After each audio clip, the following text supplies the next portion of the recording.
My passion for letter writing began at a very young age. I remember going to the post office box with my parents. There was a sort of magic in turning the key to unlock the box and see what was there. My parents weren't usually as excited about the contents of that little metal box. I found joy in the flashy things they called junk mail. The older I got, I understood how much more exciting it was to receive mail, but it was equally enjoyable to send mail. I remember learning about pen pals. The idea of forming a friendship with paper and pen seemed magical to me. This is Matthew. Matthew is responsible for my constant love of letter writing. This folder holds a fraction of the letters that I've received from Matthew. He's the one that truly fueled my passion. When I was 16 years old, our lives crossed paths. Matthew is a couple of years older than me. Medical conditions in his first few years of life changed his abilities in mental and physical ways. The best thing about Matthew is his childlike sense of wonder. As we grow up and go through tough things, we tend to lose that. He hasn't. I consider him fortunate.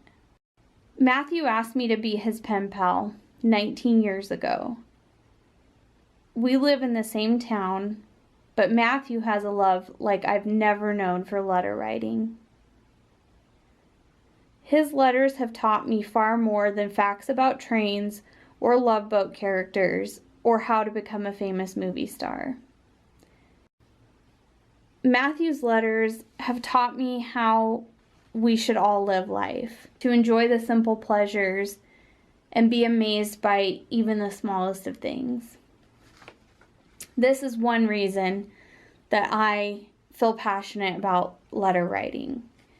A couple of years ago, I discovered a stack of letters to and from family members that I've only heard of. Some of the dates on these letters date back to 1940.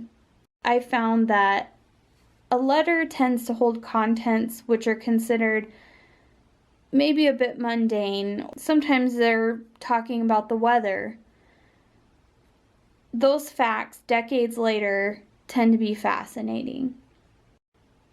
They're written in a way that is different than how we speak to each other or how we would converse in a text message or an email even.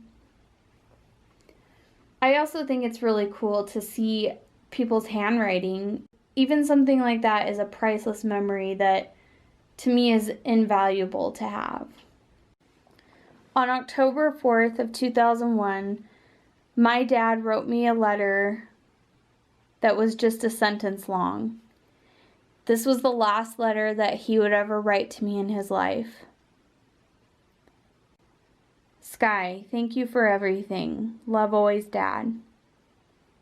It was written in shaky handwriting because he was frail at the moment, and just weeks later, he passed away. This is something I treasure. It's kind of a heartbreaking thing, but kind of magical in the same way, that this is the last tangible evidence I have of his handwriting to me. I'm passionate about letter writing because letters are kind of like journal entries from our loved ones. It's like a way for them to communicate with us even after they've left this life. Among the letters that I have, there is one from my grandmother, Florine. She wrote it when we were living several states away from her when I was a little kid. It's just full of random facts, but there's one fact in here that hit me in such a profound way. She was writing about a family member, and she said, "They are giving her an ultrasound this week. They think she could be having twins. We sure hope not. One at a time is enough." If my grandmother only knew that 30 years later, I'd be reading that letter while taking care of my 3 children, including twins. That's why I think letter writing is magic. There's facts that we would never know, that have meaning to us later on in our lives. Letter writing is an art form that I feel is becoming extinct. While there's a convenience in sending messages electronically, there's a magic that's lost in not seeing the way that somebody dots their I's or crosses their T's. It's kind of sad. I intend to keep this art form alive.